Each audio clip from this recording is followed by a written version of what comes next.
হাতটা নিচে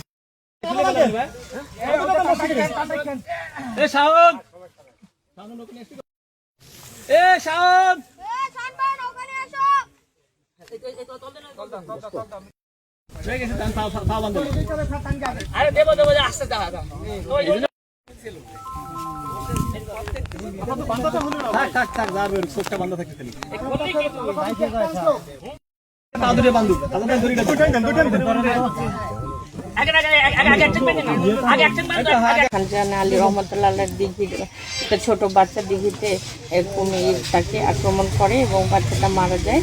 তারই পরিপ্রেক্ষিতে সার্বিক নিরাপত্তার কথা চিন্তা করে গতকাল রাতে জেলা প্রশাসক তার সম্মেলন কক্ষে সকলের সম্মিলিত মতামতের ভিত্তিতে আপাতত এই কমিটিকে এই সবার নিরাপত্তার জন্যই আপাতত অপসারণের সিদ্ধান্ত গৃহীত হয়। সেই সিদ্ধান্তের আলোকেই আজ সকালে সুন্দরবন পূর্ব বন বিভাগ এবং ফায়ার সার্ভিসের সহায়তায় আমরা সেইটিকে এখান থেকে অপসারণ করে খুলনার বয়রা রেস্কিউ সেন্টার আছে সেখানে আপাতত আমরা নিয়ে গিয়ে তাকে সংরক্ষণ করা হচ্ছে এবং পরবর্তীতে এই বিষয়ে সিদ্ধান্ত আমরা আপনাদের পরে জানাবো।